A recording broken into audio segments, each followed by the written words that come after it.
Nous voulons vous parler de notre ville. Nous avions à faire une promenade à travers Maïkop. Allons-y. Nous commençons notre promenade depuis notre centre d'éducation périscolaire qui se trouve rue Pervomaiskaya. Il faut dire que les rues Maïkop sont larges et droites.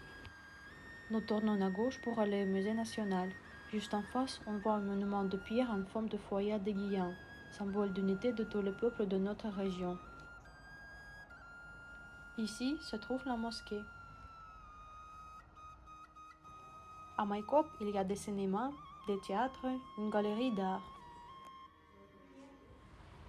C'est la place centrale de notre ville, place Lénine. Et maintenant, nous vous invitons à revenir sur les pas de Yevgeny Schwartz, célèbre conteur, dramaturge et scénariste qui a passé son enfance à Maïkop. Yevgeny Schwartz est né à Kazan, mais selon lui, la ville de Maïkop est restée gravée en lui, marquant son nom pour l'éternité. Il n'a jamais cessé de rappeler son attachement à notre ville. La visite de l'île de Schwartz permettra d'avoir une impression de l'époque lointaine.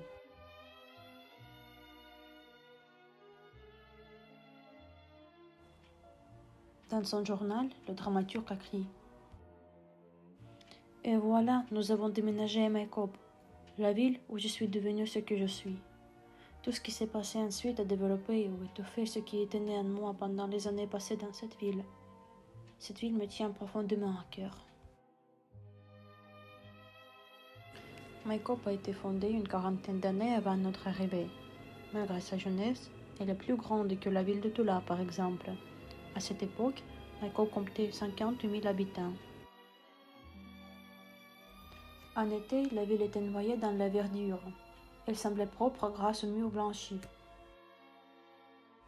Au printemps, en automne et en hiver chaud, la ville se noyait dans la boue de la terre noire. Aujourd'hui, Maïkop a pas mal de bâtiments de la fin du 19e et du début du 20e siècle.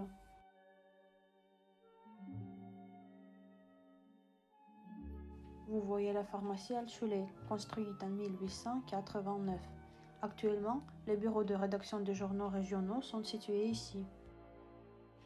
Le bâtiment du lycée, construit en 1903, abrite actuellement l'école pédagogique Hussein El-Rokaïev, héros de l'Union soviétique.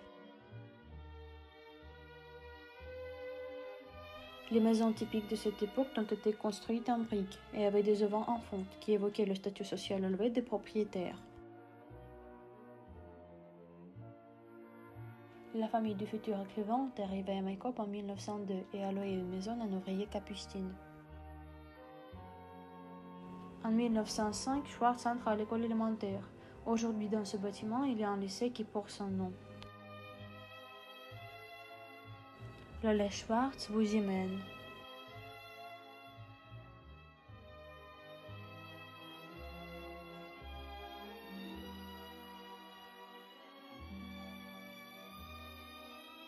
En 1913, Yevgeny Schwartz a quitté la ville pour entrer à l'université à Moscou, mais il est resté à Maïkop pour toujours.